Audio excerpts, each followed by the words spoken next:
Welcome back. Hey. My goodness. Well, that's sexy man. Edgelord extraordinaire. Best boy. That's not true. Battler's best boy. Maybe. Bronave, come on. Oh, you're right. Bronave, of course. Bronave followed by Kuwabata. Fucking cool about it. He only got 2 lines this episode. I'm sad. Or at least so far. I mean, listen, Kuwabata is my one true love. It's true. But Bronave's best boy. Kuwabata, what a cookies! Oh, my goodness. Alright, let's get stuck into it. This form is... I am lending it to you. After all, I hate idiots. Call yourself Claire as a temporary name. Or would you prefer Beato? What a fucking dig that line is. That's rude. That is rude. That's rude. You have my gratitude. This way, I won't have to expose my pitiful form. When Castle had given Claire a fake form, it was a temporary form for the person acting the part of Beatrice, a fake to fool those who still hadn't discovered Beatrice's true form. Then, is this a tale about me in another world? Leon, this is indeed a tale of you in another world, and also my tale. The tale of a world where I live as a witch, not a human. I am capable of imagining what-if scenarios for my own life. However, the tale you tell is beyond anything I can imagine. Despite the fact that supposedly Leon just saw the past fragments. I mean, he didn't really have time to fully understand it, right? That's true. Even so, it's the life that another you has led. But still, that doesn't mean I can accept it easily. Leon suddenly yelled and looked at the floor. Leon already knew. Because of the fragments lent by Castle, Leon knew. It was a different world, where Leon lived as the Golden Witch Beatrice. And, in this world, eventually, on the day of the 1986 October Family Conference, she would be the ringleader of a terrible crime. Even if it is a different world, you're saying that I get my entire family and all the servants involved in a terrible crime that I'm the mastermind of? How am I supposed to deal with that? Be quiet, listen and figure it out. In a different life, I end up as a servant, and if that was enough, I suddenly become a witch, and then I eventually carry out several terrifying murders. How am I supposed to understand that? Yeah, I see where you're coming from. I doubt anyone could understand. This person here thought that no one else would ever understand. That's why you're here. That's why Castle brought you two people that should never have met together like this. It's not like I had any deep reason for it. It was just a whim. This is a motive that no one else can understand, Leon. So you need to be the one to understand it. I'm not the main character in this tale. You are. I'm just here to help you understand. It's so perfect if he is like a parallel for Battler, where it's like he's had to change himself to not be the main character for once. You said that you understand the culprit's motive. Yes. Is that motive a satisfying explanation for why I'd kill my entire family? Who knows? That's for you to decide. Even if I say it's satisfying, that doesn't mean it'll satisfy you. You have to decide that for yourself. I really don't have a clue what's going on. I've seen several crimes called game boards that Beatrice supposedly carried out, and now I'm hearing another me talk about a different life from mine. But there's no connection between that and the crime. I don't understand. At this point in the tale, even I would not have dreamed that I would eventually carry out such terrible crimes. In fact, even if I had been able to dream of it, I did not have the power to commit those crimes at the time. Probably. Misfortune probably came when you solved the Epitaph's riddle. Huh? You mean an epitaph about the hidden gold which grandfather supposedly wrote? Exists a system for gaining different accomplices for each crime. Reasoning can lead us to the possibility that the culprit possesses a vast amount of money. We can also envision another system which involves inviting all to the Golden Land, making all loves bear fruit. So, it wasn't just the motive. You've already seen that far as well. That's the answer to the final riddle from the 4th game. Your greatest misfortune was solving the Epitaph, reviving as the Golden Witch in the truest sense and gaining magical power. Looking back, was that really misfortune after all? I do not know. However, as long as the fact that Battler-san returns in 1986 remains unchanged, some sort of tragedy would certainly have occurred.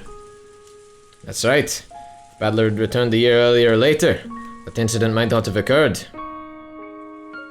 No, some small incident probably would have occurred. And it would have surely been a mysterious, impossible incident, which no one could have explained. Even so, compared to the Rekenjima serial murders, it would have been a tiny thing. If Battler-kun had returned a year earlier or later, then what? Fate can be so filled with irony. It made me walk the path of a witch, and when I solved the epitaph, I became a true witch. Then, 6 years passed, and I learned of his return. If all of that was fate, then this crime must have been inevitable and inescapable for me. In 1980, Battler was resentful because of the death of his mother Asumu, and his father's remarriage came too soon, so he left the Ishirimiya family. For 6 whole years, he had no direct contact with them. He convinced his grandparents on his mother's side to help him and went by his mother's maiden name. Then when those grandparents passed away, he finally made up with Rudolph and returned to the Ishirimiya family again in 1986. Bad luck gave birth to your motive for the crime. I did wonder, why, after 6 whole years, did he finally come back? I understand. In a way, it would have been better for you if he'd never come back. Of course, my suffering would have continued, however. I may not have tainted myself with the unforgivable crime of mass murder. How could Battler-kun leaving create a motive? You got it backwards. Backwards? The crime didn't occur because Battler left. It happened because Battler came back. The more I think about it, Ishirimiya Battler was quite a disagreeable man. Thank you, Leon. More than anything else, because he never realized that the outbreak of the crime was his fault. He did remember in the end, however, that was long after you gave up and disappeared. If that is so, then it would give my heart some peace. I don't have a clue what you two are talking about anymore, but I'd like to ask you bluntly. I want to know, what on earth happened to you that made you decide to commit a crime? Yeah, that's the most important part. It's just like how Ishirimiya Battler respected the whodunit in mystery novels. That's where the answers to all the riddles are hidden, both in the tale of the Golden Witch and in the game. In that case, allow me to continue. 1980, 6 years before I resolved myself to committing the crime. Chapter 6, Days of Trials. Halfway point. Well, over halfway point. We're well over halfway. 6 out of 9. 1980, 6 years until the incident.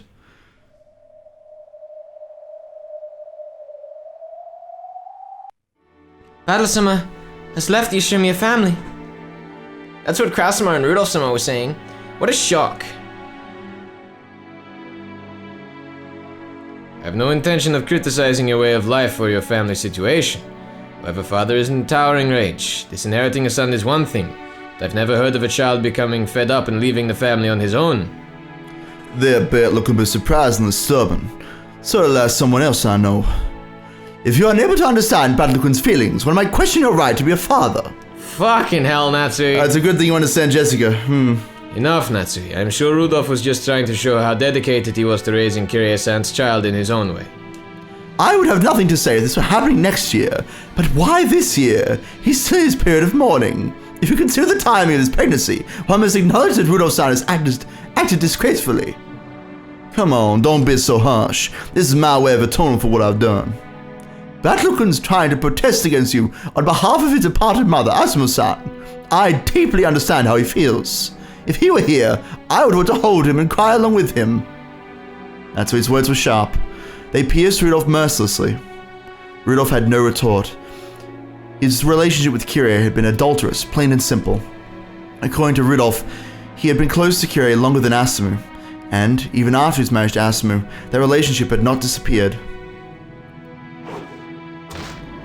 The hell does that mean?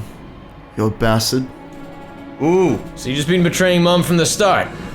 Sure, I know Kirie-san, you told me that she was your business partner, a friend whose advice you could always rely on. You're trying to say after all this time that she was more than that? Then why should I give a damn? After Mom's death, you could have done whatever you wanted. I'm right there with you, saying that you should live as you please. When did Kirie-san get pregnant? Back when Mom was still alive, right? Yeah, now I finally see. So this is why you always make me want to vomit.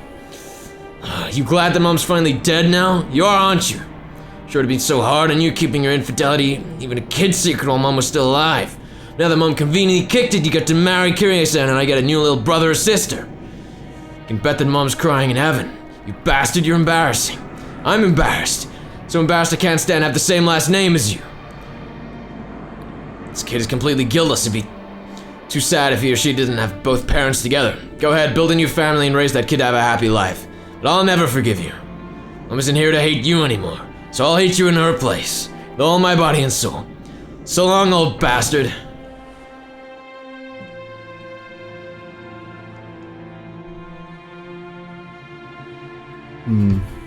That is enough, Natsuki.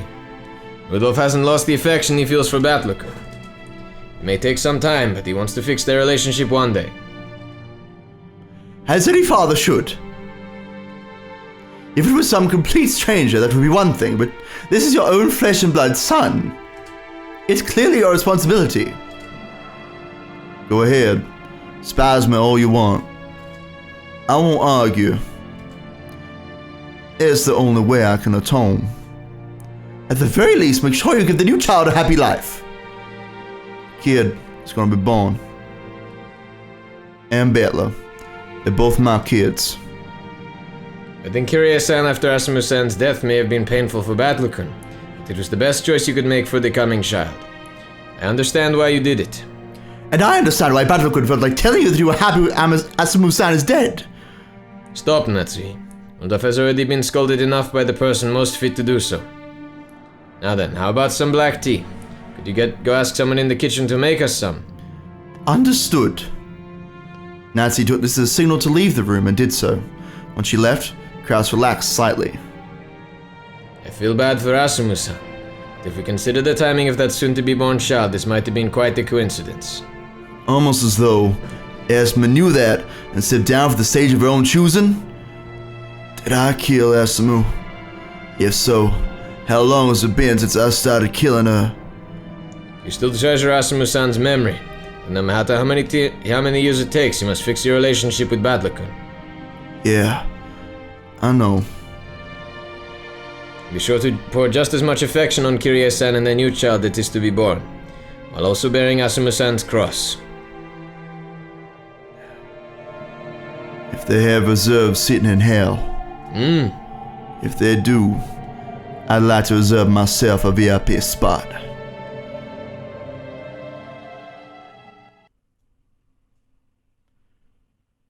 The news that Bella had abandoned the Yoshumi name swept across the family. And poor Patler-san too. I do believe that he'll make up with him eventually, but... This is a matter for the family. It is not something servants need concern themselves with. Instead, we should focus on memorizing the face of the newest member of the Yoshumi family, Kirie-sama. Yes, that's true. She'll be coming to the family conference this year. If the person who just joined the Yoshimi family would be coming to the conference, what about the person who just left the family?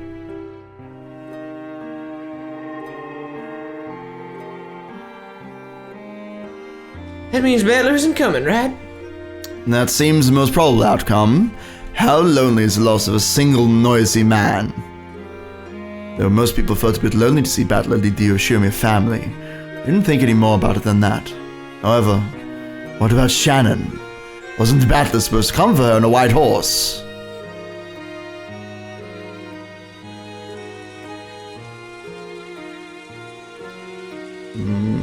Just take it neutral for now. Yeah.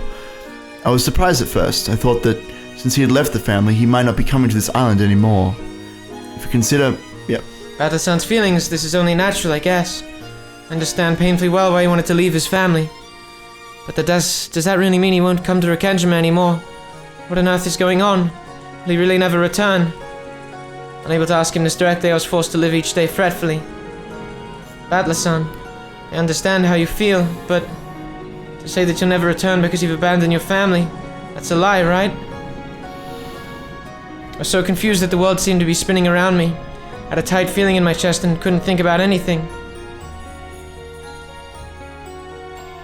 When I happened to touch my cheek, I was surprised to find it hot and wet. While wearing a truly miserable expression on my face, I was crying. Shannon, Shannon. From far away, I could hear someone calling to me. It was a very strange sort of distance. Though it felt very far away, the voice also seemed to be coming from right beside me.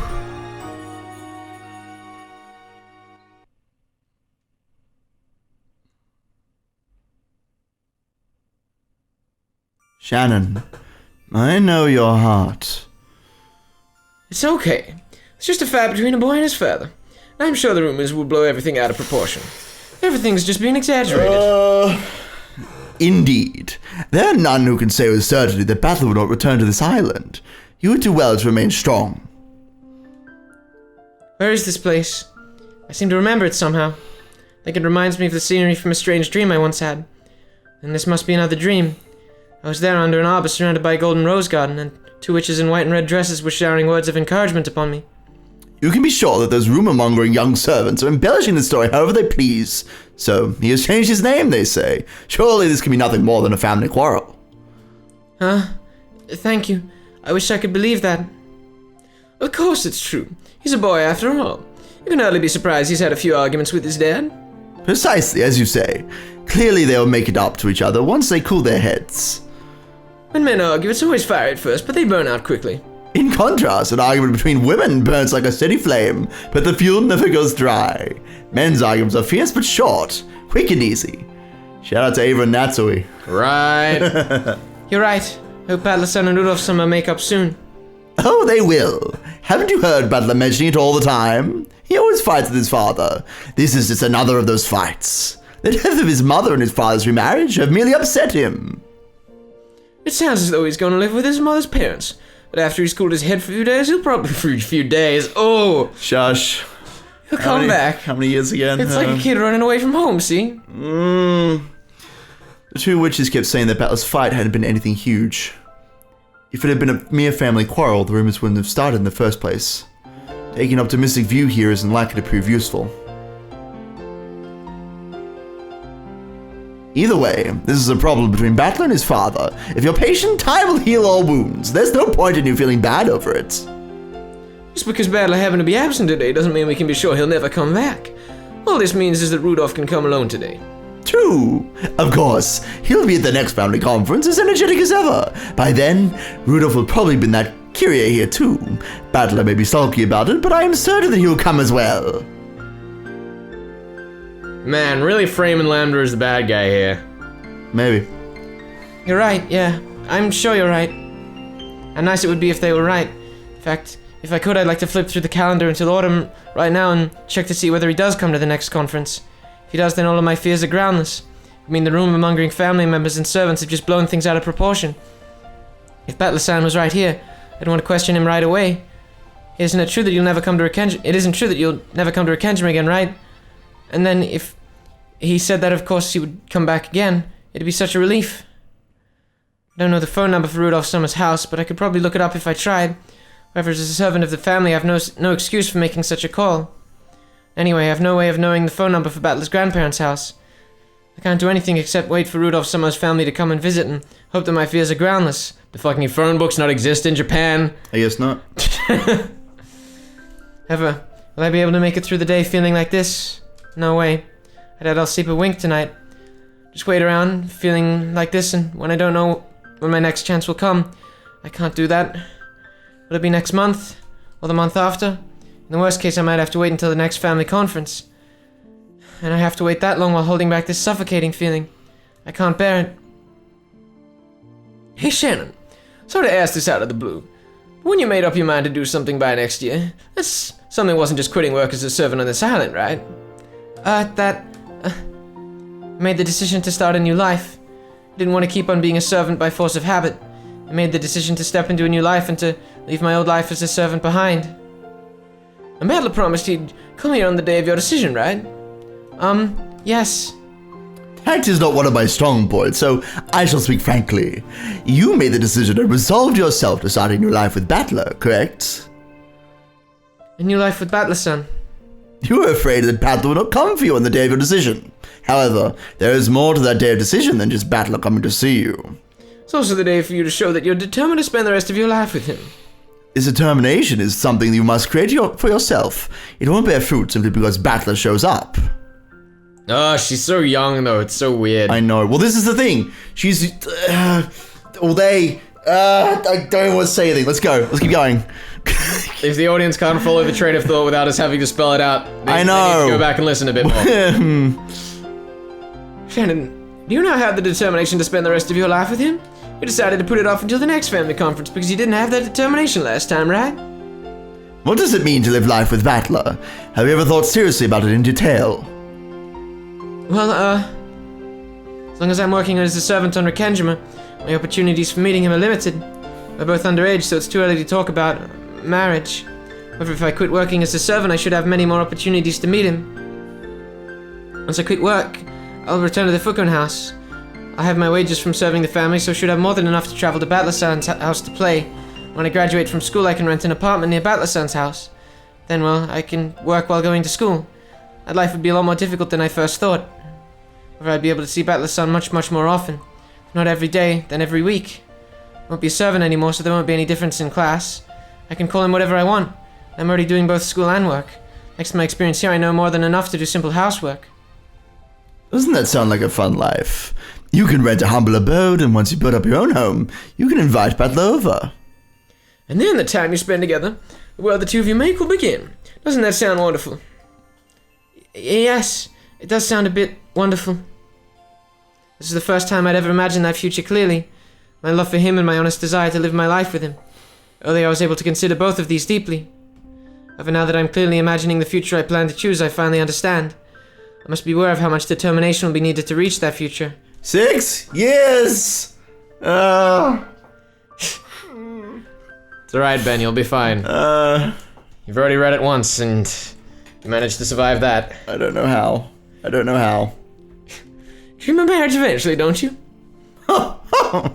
Girls these days, dating with marriage in mind at such a young age. Thank you, Claire. Yeah, she's experienced. That's right. She's not the inner thoughts of the same child. Well, that's a bit, Don't deny your dreams, okay?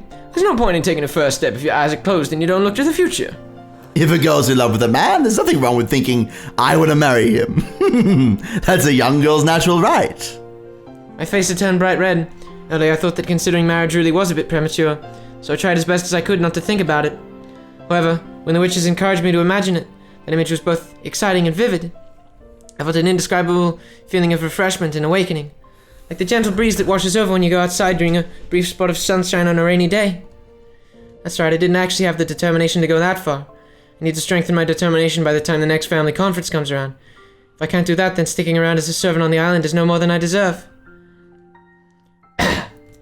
I think the way that I do Shannon's voice, the longer I have to go with it, the slowly closer it gets towards Angie's voice, and it's starting to hurt me. Yeah, I feel you. I have a number of voices, and I'm like, oh god, I need to be careful not to stray too far from the path of truth and At the love. same time, this is also a trial. 2, a trial to be overcome. A trial? Why is that? A love trial. Fool, Battler promised he would come for you at the next family conference, did he not? He said he'd come on a white horse, right? Yes. You're thinking that Battler will not come anymore. In other words, you have no faith in Battler's promise. That's why this is a trial. To pass through this trial, you have to show that you can trust him and wait. A trial. I hadn't thought of it that way. Since he promised to come for me in a year, then I need to believe that he'll come for me in a year. If I doubt that, I don't have the right to wait for him in the first place. I want to point out that Hope is playing in the background right now. I'm well aware. I just want to make that very clear. Very abundantly Shout clear. outs to like the very beginning of EP1 where I was like, yo, Hope is the fucking center of this entire story. Theme of the game. And this is where we are. In fact, Battler might have left the Ishimiya family because he set his sights on a future with you. Why would that be?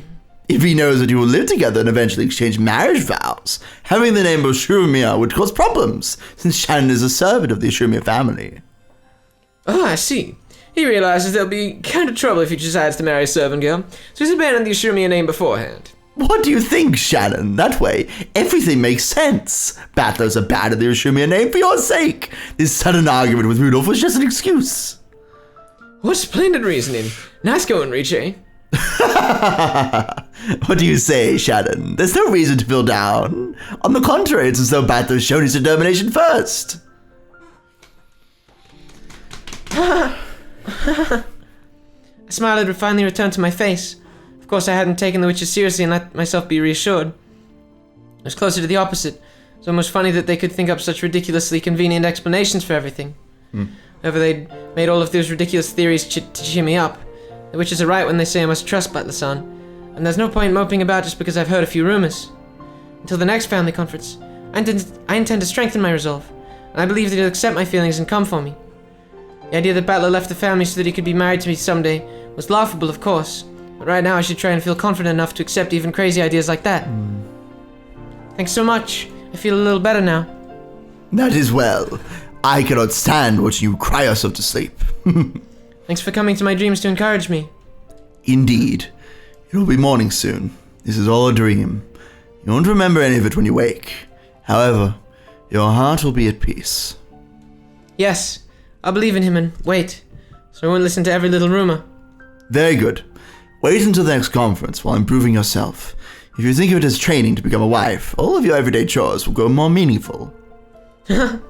Thanks a lot. Richie, it'll be morning soon. Is that so? Then, so long, Shannon. You may not remember me, but I will always be by your side, watching over you. Thank you. Yes, thank you. Single element. Ugh. Who's this? It's probably Beatrice. Yeah. Oh no, this would be Shannon. Oh no, it is Beatrice. Okay, I was concerned. Yeah. The next family conference will be here in a flash. Wait for it at your leisure. Battler will certainly keep his promise. Yeah, so... Oh god. 1 year later, 5 years before the incident that when Battler comes back. There it is. There. It's A1.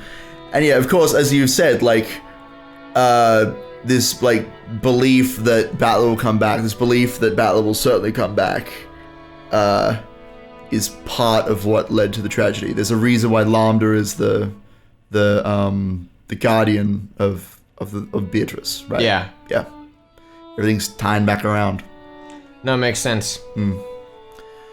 Pleased to meet you. My name is Kyrie. I hope we can all become quick friends. I've known your name longer than I've known Asumu-san's. I hear you're Rudolph's old girlfriend. Yes, we've known each other for quite a long time. Welcome to the Ashomia family. I hope you find it easy to grow comfortable here. Yes, I'd like to grow comfortable quickly so that I can support my husband. This all feels so forced, and I feel like it's supposed to. Yeah, but look at how cute that little girl is. What's her name? This is Angie-chan. What a cute name. So you two couldn't make up after all? I thought this would be the perfect chance to bring him back, but he's as stubborn as dad. Battler could never come back. I'll miss him. Oh. Nothing wrong with a man having enough backbone to find his own way in the world. I'm sure he'll have made it big by the time he comes back. You think so? Right now, Battler-kun's home isn't home for him. The place he comes home to is somewhere else now.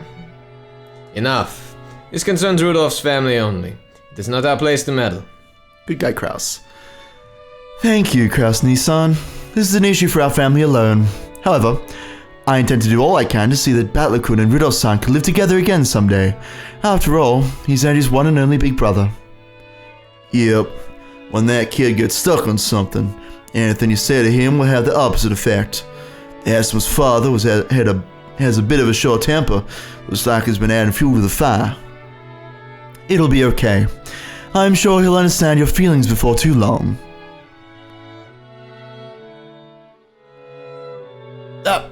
We can't do anything except cheer you on.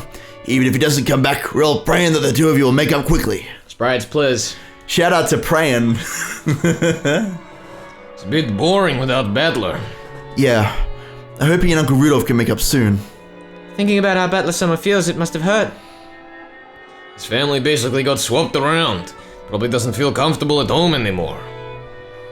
All men need to go out on their own, one day or another. It might just be that Battler-kun's time has come. You think so? I do.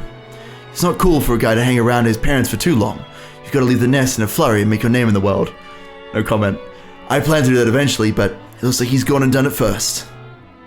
And when he makes his name in the world and becomes a great man, will he come back? It may be that he never comes back. After all, this might be leaving the nest to him. Leaving the nest?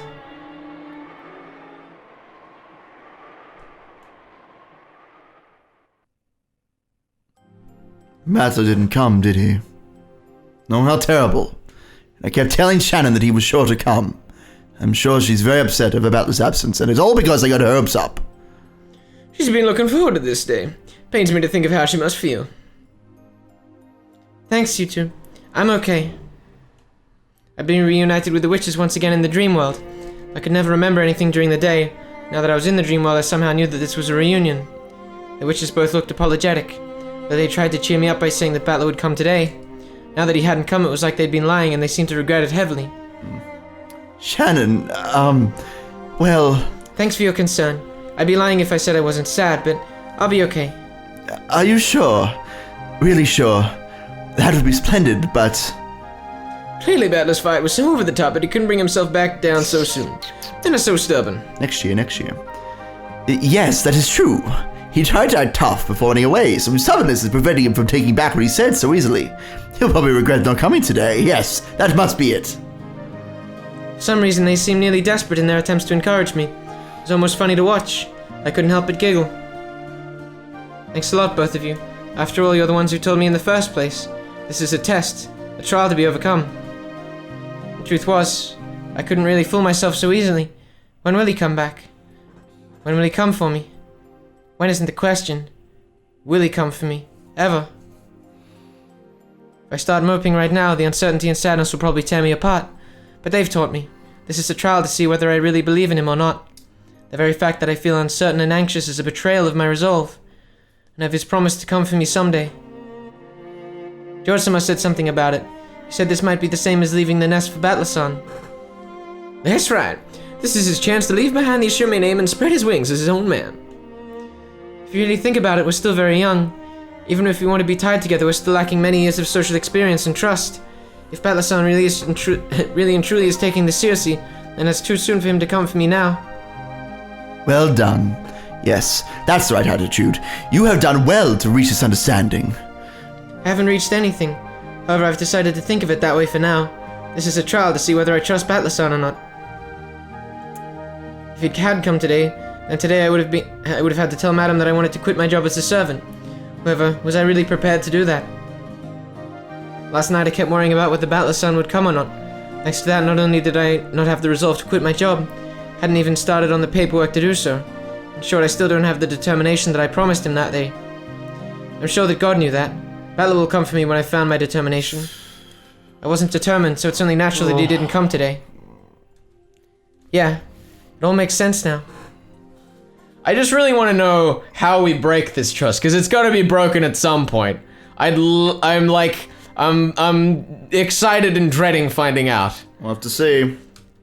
So I'm sure Battler-san didn't come today because I wasn't determined enough. Oofed. It's only natural since I couldn't even truly believe that he would come. It's only natural, lads. It's only natural. It's only natural that it's my fault and not Battler's. Oh, God. I'm sure Battler was the same way. He did not yet have the determination and resolve to come for you. Your heart is not heartless. When your feelings truly do draw close, I'm sure they'll bring the two of you together. Just like Orihime and Hikabushi. Yes, it's as though the weather just happened to be bad during this year's Tanabata, keeping those lovers apart for another year. That's how I'd like to think about what happened today. That's how I'd like to think about it. I have no other choice. Battler-san.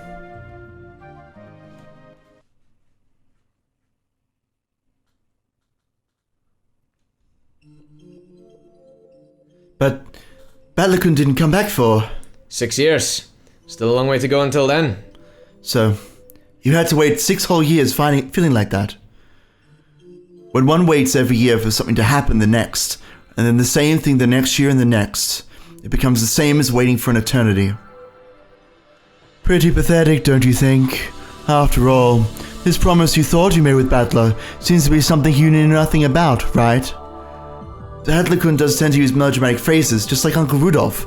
His roundabout way of putting things might have led to a misunderstanding. Some girl's gonna stab Battler in the back someday. Well, I guess that's more or less what this tale is. Thanks, Burn. Thanks, Burn. When words can mean different things, they can turn a person's life upside down. There are times when careless talk costs lives. Ooh, perspective, lads.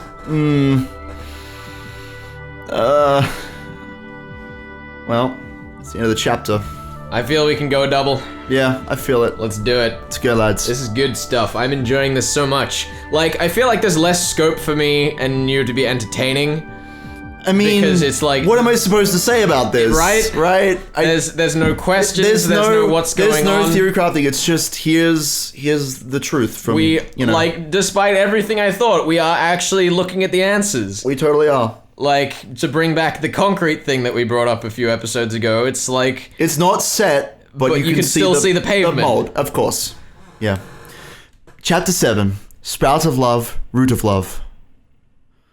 Oh boy. We're getting there. I'm excited. We're getting close. The Day the Witch Revived. I'm very excited to see what that is. Oh god. 1 year later. 1982, 4 years until the incident. Are you really going through every year? Seems that way. I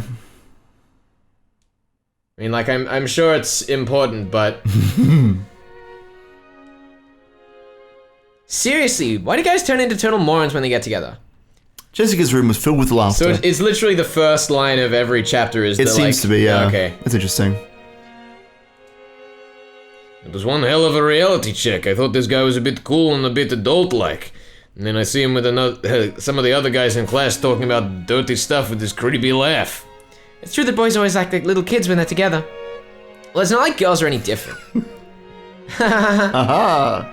The fun chat between girls continued without end. Yeah. Girls. All three of them. All of those girls. Tonight, Kraus and Natsu were out late at a meeting on Ijima. Most of the time, Natsu was always watching, so Jessica would always make sure to be curt with the young servants. But when Natsu wasn't around, Jessica never did that. She invited the servants of similar age to her room, and they were chatting away noisily. It's interesting that Mammon's, like, equivalent human is, like, the friendly one in reality as well, it seems. Yeah. Like, almost like she's been written to be, you know... Even though she's like a servant like the others, she is written to be the most palatable. Well, yeah, but it also implies that back when she was the friend in episode 4, that this truth was known to some extent. Yes, definitely. At that age, everyone wants to know about love. Thanks to the rigid and constricting way Jessica had been brought up, she enjoyed talking all about it all the more. But you're pretty incredible, lady, and you're at that age. Aren't there any boys you're interested in? Well, I'd like to fall in love, but there aren't any good ones around. I think you should be a bit more proactive about it. You can act all relaxed now, but that's not gonna last long, okay? Once all your friends start going out with someone, it'll turn your world upside down. There's no way that'll happen. None of my friends are traitors, I think. None of them would betray the CCCP. Oh god, Jessica, no. No. The outbreak of love is the one time you can't rely on friendship between girls. If you meet someone you'd liked, you'd betray your friends and go out with the guy you without a second thought, wouldn't you? Rude. What about you, Shannon? It's not fair if I'm the only one who has to talk. I don't have anyone like that around. No. Not around. He's far, far away. Like Orihime and Hikaboshi. Nailed it. I don't get to see him very often. In fact, I don't even know when I'll be able to see him again. However, I believe that he'll come for me someday. I believe it. Don't you betray me, okay, Shannon? If we get boyfriends, we'll get them together. You got that? Oh. I know. Oh, Jessica. I know. Oh, no. I know. Has it hit you? The full scope of this situation. I mean, the scope's been with me for a while, but the fact that it's like the premise that it was a promise that Shannon's like, I can keep that. Let me just make a cannon for you, Jessica. Right, we promise, right? Well, you might not believe it, but it's not at all rare for girls just like Shannon-chan to get a head start. Shannon, confess. You aren't going out with anyone, are you?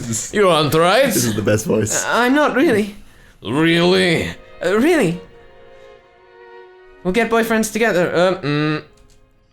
This has to be Jessica. Yeah, it has to be. We'll get boyfriends together, okay? No matter what happens, okay? Anyone who lies has to eat porcupine fish.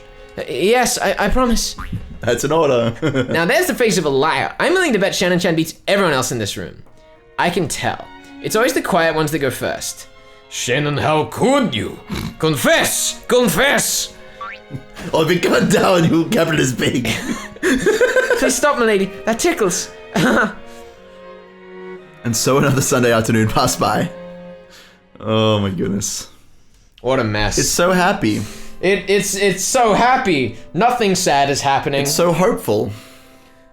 I worked my way out of the fight and looked up at the sky through the window. There's Battler-san happily chatting away with his friends somewhere right now, just like I am. As I think of you like this, are you thinking of me?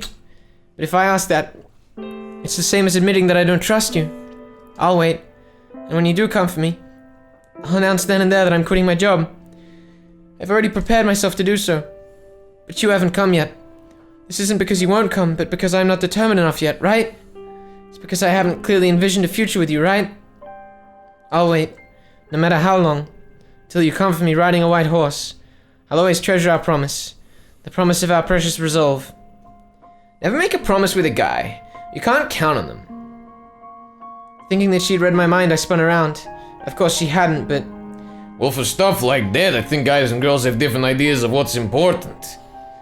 No, that's not it. You got it all wrong. On the whole, girls tend to be dreamers and guys just do stuff without thinking. I guess understanding between sexes is pretty impossible after all. At least I think it's pretty hard. Girls often have the bad habit of thinking they know exactly what the guy's thinking right away. They search for hidden meanings behind words that guys say for no reason in particular, and just get the wrong idea. Are you listening, Shannon? Please! Don't kill everyone! Please don't kill everyone. I've known girls like that. Those girls who hear something that anyone else could tell them was trivial, but they think it means the guy is totally into them. Yeah, I see it all the time. It's a bit sad when a girl gets the wrong idea for no reason. Pair of them laugh together.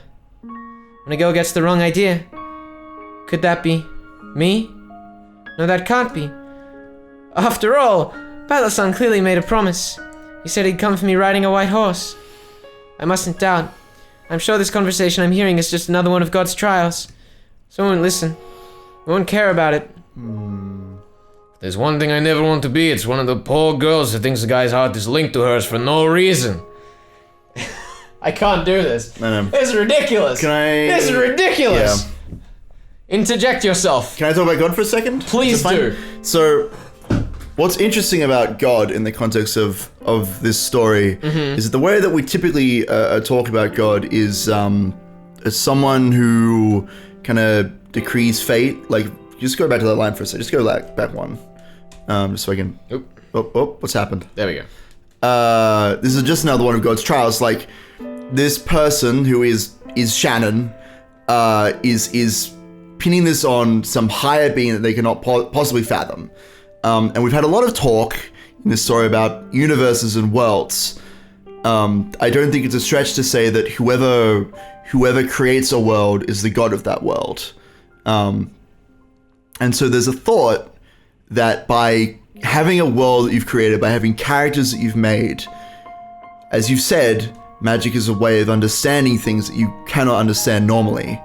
And so by placing yourself in the position of God and creating a world, you can understand it and control it. Yeah. And that's definitely what we're seeing here. The person who is telling this tale is placing themselves in the position of God, who is someone that they can't understand, in the real world. But this is how they're coping with that. They're saying, this is something that I control. This is something that I am telling other people about. I have power. I have magic. Right? Just something to think about. I think that there's a lot of really cool stuff about storytelling and power and fantasy and all that sort of stuff tied up in this tale. And we're really seeing, this character say, I am powerless. I have no agency here. This is something that I can't do anything about, right? They're kind of disclaiming responsibility for their actions or their inaction by saying, this is God that's in charge here. This isn't me. This is fate. Yeah. I just wanted to highlight that because I think it's very important. I'm glad we waited that long for one laugh. It's perfect. Those demonic sneers tormented me and tried to lead me astray. I'm sure it'll come the next family conference. In classic Ryukishi style, I'm assuming that these are going to start getting a tad faster. We'll see. We'll see.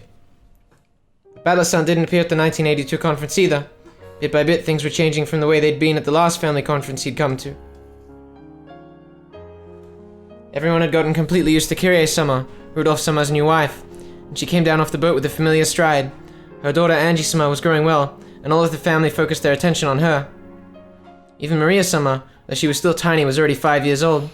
She was full of energy and old enough to enjoy playing with George-sama. Jessica-sama and George-sama had already stopped talking about Battle-san's absence. It was the same with the other relatives too. No one touched on the subject as though they'd forgotten that Battle-san was missing. Maria-sama had only been 3 when she'd last seen Battle-san. It was doubtful she'd even remember him. In just 2 years, all trace of your existence has been erased from the Ishimiya family conference. That made me sad, and so... It looks like Battle-san didn't come back this year either. True. Feeling a bit lonely. Well, Uncle Rudolph and Aunt Kyrie don't even bring him up anymore. It looks like Batlica was much more serious about it than we thought. I wonder if he really will stay away forever. It looks like that was him leaving the nest after all. He spread his wings and left for a new stage of life. Don't you think so? He's always been crazy and reckless. Well, what more do you expect from a guy? Well, we know Batlicud. I'm sure he's adapted to his new life and is enjoying himself, so I don't think there's any reason to worry. When George-sama said that with a smile, I felt a bit uncertain. What does he mean there's no reason to worry? I'm sure he's enjoying himself. This is Battle we're talking about, so you can bet he's forgotten all about us and is having a great time. Jessica! I'm just leaning away from the mic. Too much for you. Shit. Yeah, I'll bet he is. And I think that's for the best. Thinking for himself, his family, and his late mother, Balor can decide on his own to find a new life. So, I hope he lives that new life to the fullest. If he forgets about the Ishimiya family, that's just perfect. George-sama smiled at me as though expecting me to agree. He's taking control of his own life. Oh my god. After a moment of shock, I smoothed my expression over and found the expression he was expecting. Is Battle-san living happily, having forgotten about the family, about me, about our promise? That can't be true, it just can't be. Battle-san must be looking forward to the day of decision just like me. I'm not mistaken about that. He promised me. He said he'd come riding a white horse. I never asked him to say that. He said he'd come for me on the day I resolved myself to live for his sake. He made that promise himself. For 2 years, I've believed that. I've done all I could to make it through God's trials and the whisperings of demons that tried to throw me from my path. And yet, the things both George-sama and Jessica-sama are saying are so cruel. Battle-san has forgotten about us and has started a new life. Why are they telling such lies?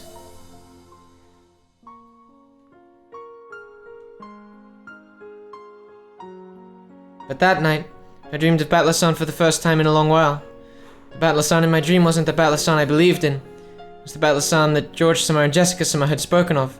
The one who'd forgotten everything and started a new life.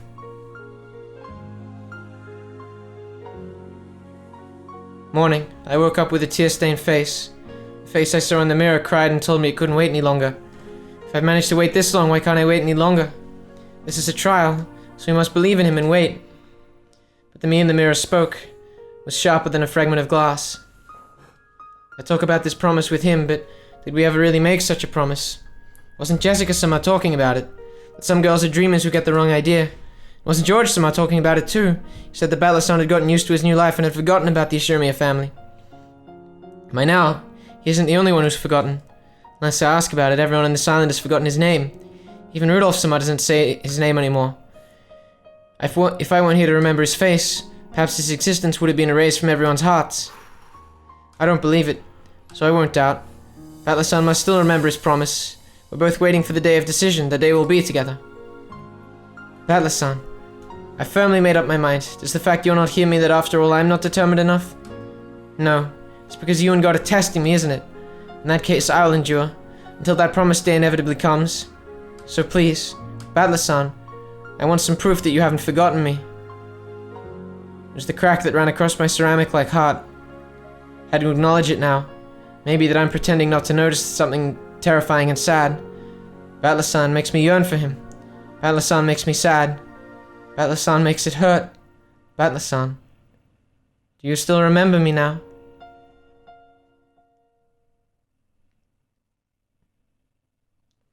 One year later. Well, we're catching up the pace a little bit in true Yeah. Ryuk's fashion. 1983, 3 years until the incident. Portraits time. Here we go, lads. It was 1983, right? I believe so. And then came the third family conference since Battler-san left. If the number of beds was going to increase, we would have been told about that when setting up. The fact that nothing had changed in particular means that he probably won't be here this year either. It's like getting off the boat setup seems more elaborate every time. It's a very big boat now. I thought it was much smaller. Well, not the size of the boat, but like when they first showed it, it almost seemed like they were getting off just like down at a beach. Whereas Right. now there's like this fucking There's a building dock in the and- background and yeah, what looks yeah. like a crane. Oh yeah, totally. I didn't even notice that. Clinging to a final bit of hope, I stood by the docks watching the boat draw closer. That's the screen we know. Hey, Shannon-chan. You're looking as pretty as ever. Careful, Angie. Watch your step. Hey, Shannon. I really do love Rikenjima. I can't wait for Uncle Kraus to turn it into a resort. Oh, thank goodness. Oh, right in the moon tourism. Right in the moon tourism.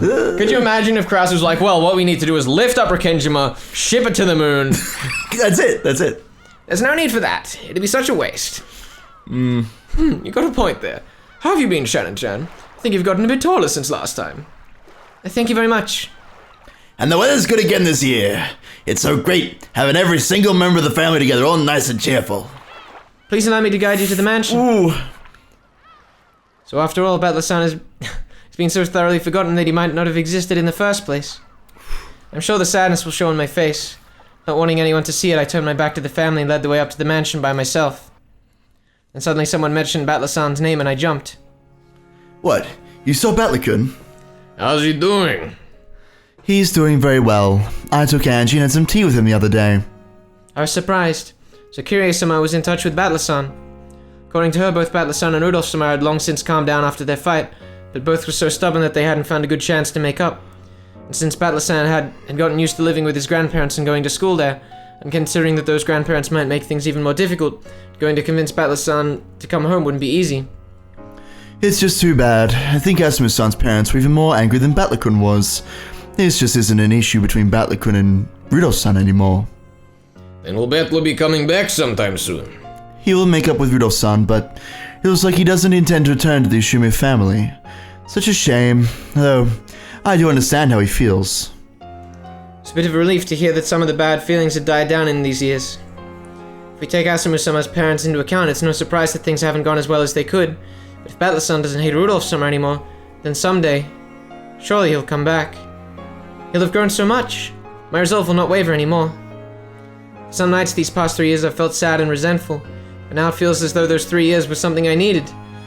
After all, the seeds of love, the faint feelings I once had for you, have budded powerfully waiting for the day we'll be reunited.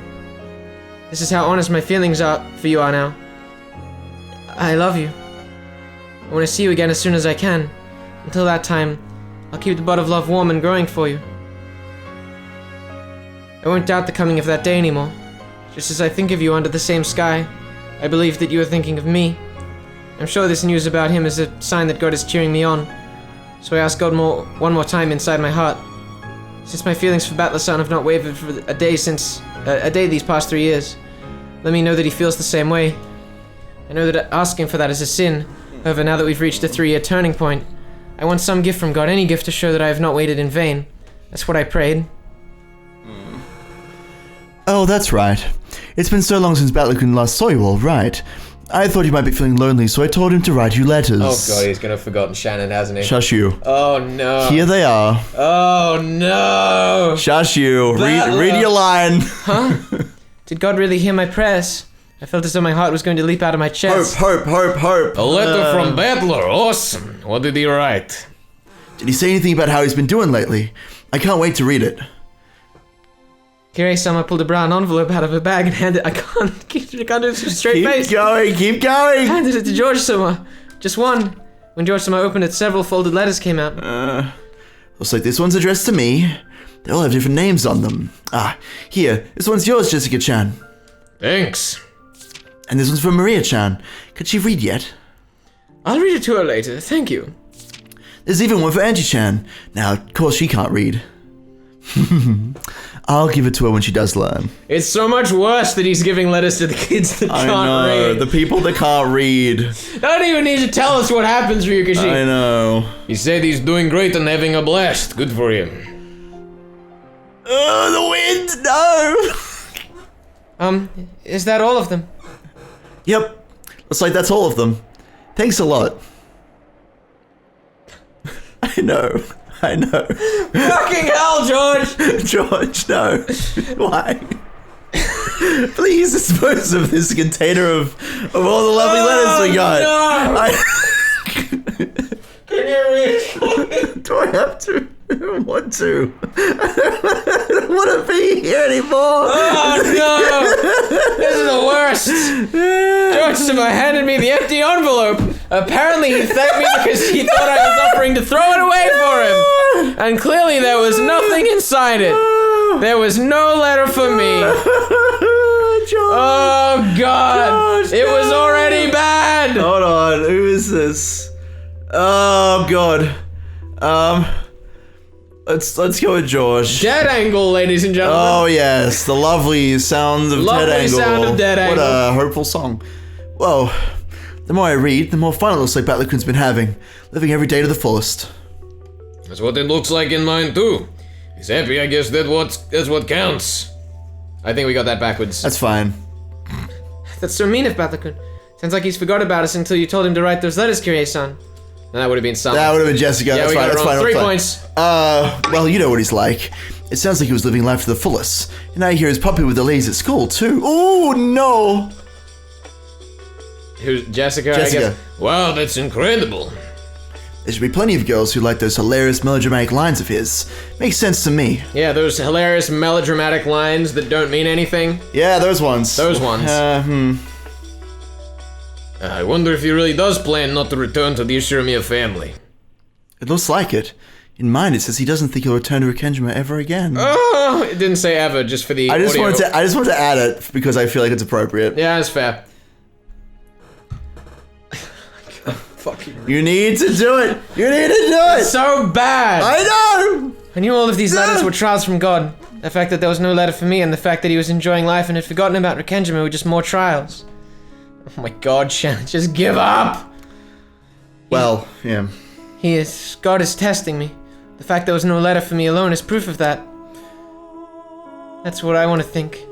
But now it's just... This is the same music that played when Beatrice died at the end of episode 5, I'm pretty sure. I wouldn't be surprised. But now it's just too much.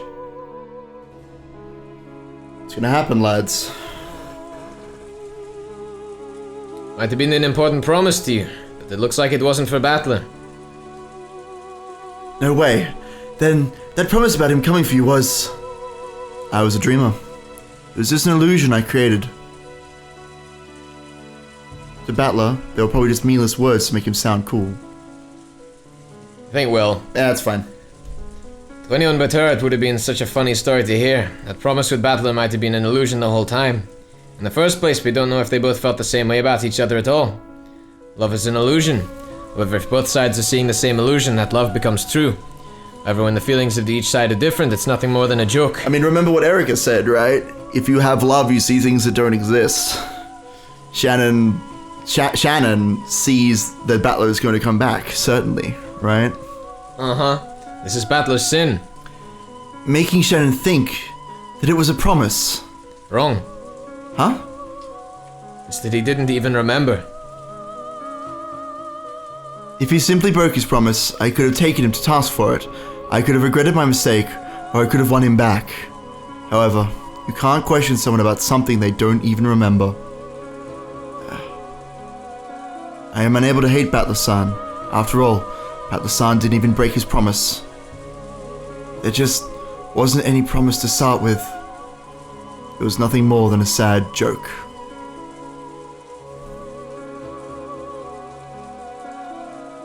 I kept on crying and crying, like my fingernails into my pillow soaking it with my tears. How much easier it would be to hate something, but I can't hate anything.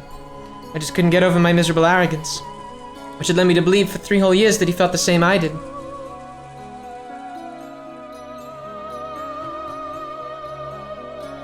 I'm to blame for this.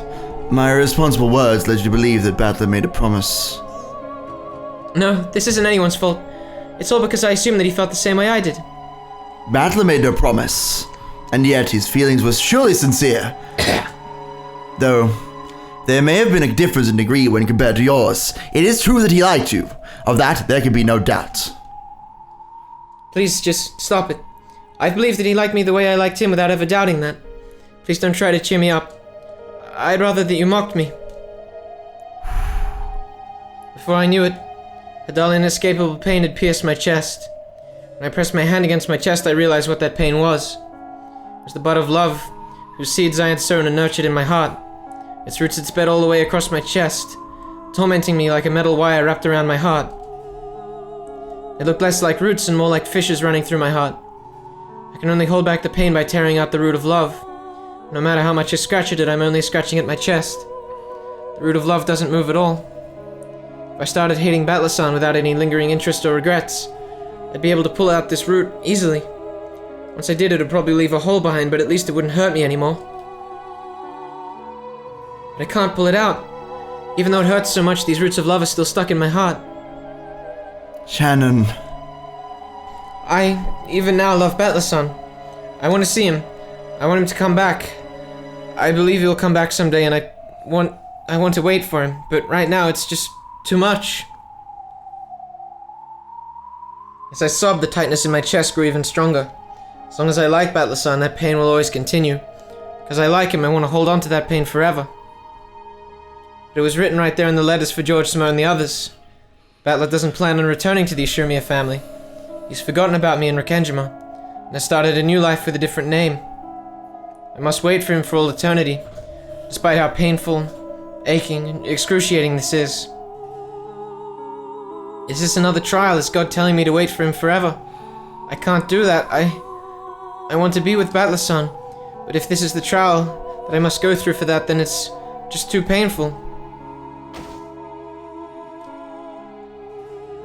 Beatrice hung her head in shame.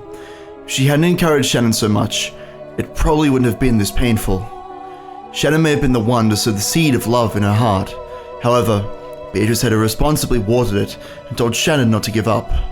Beatrice scratched her chest, trying to share Shannon's pain.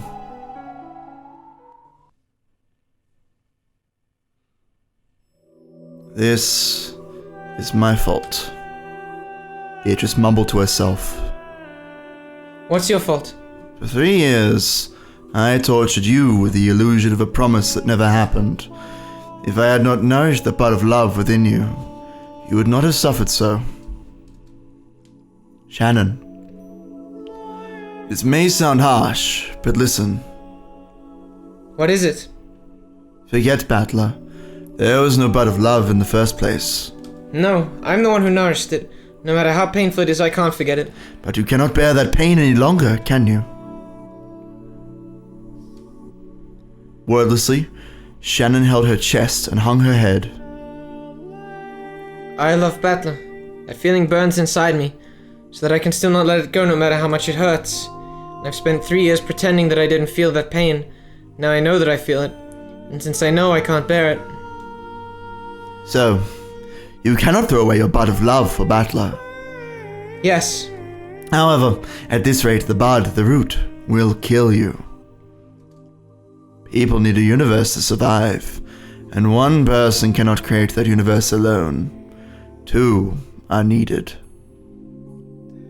A universe. Together with Battler, you created the universe of that bud of love. Now that one half of that pear is gone, your universe has crumbled.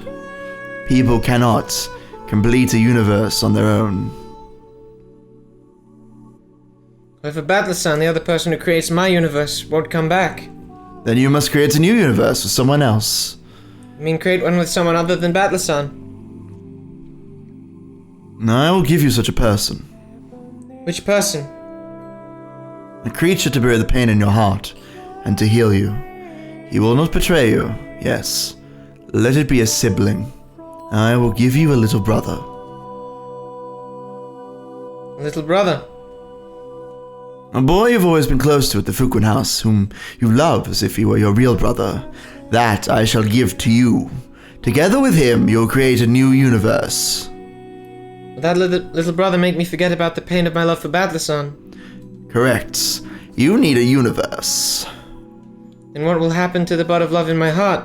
My feelings for Battler-san won't change. I can't make them wither.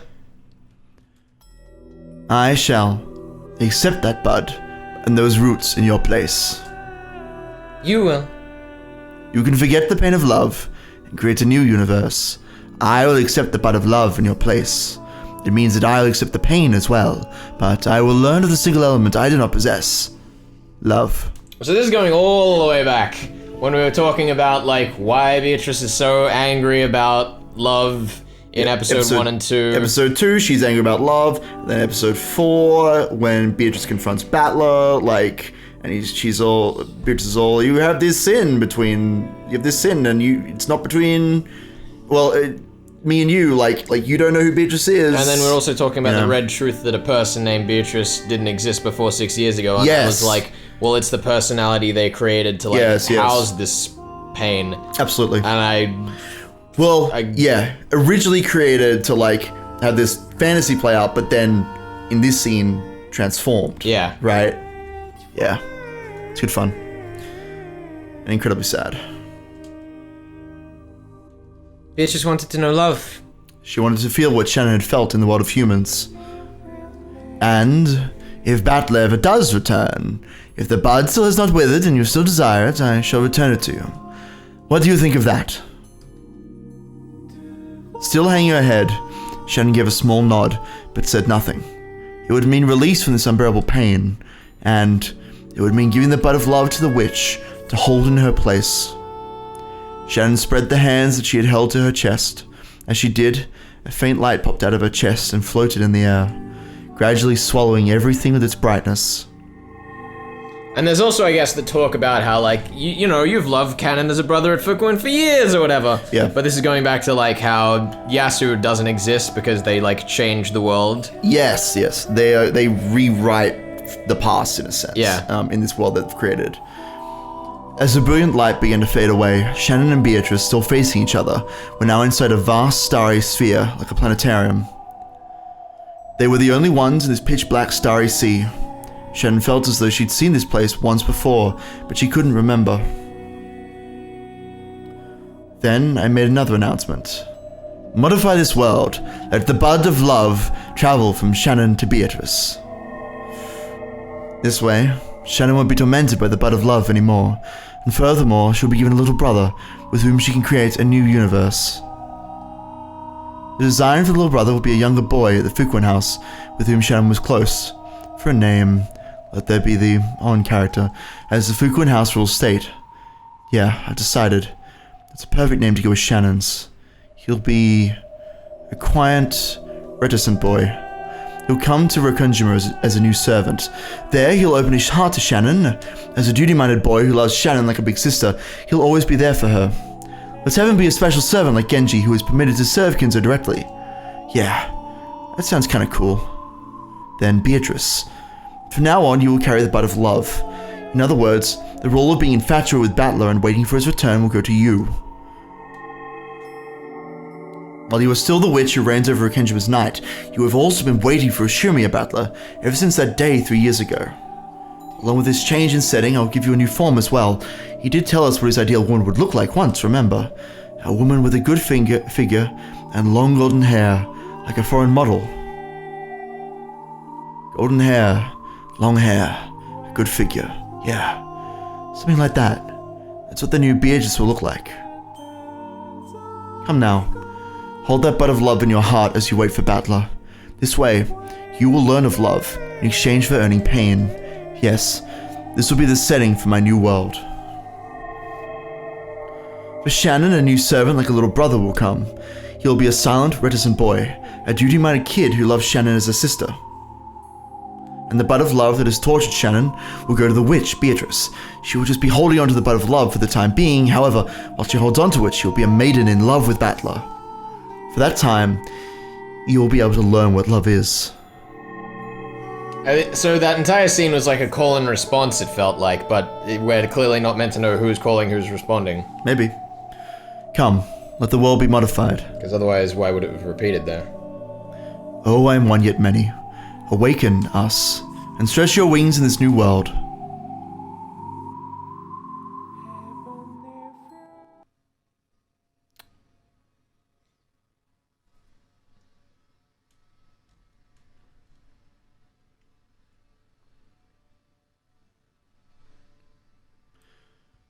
Slowly, I opened my eyes to the gentle rays of the morning sun.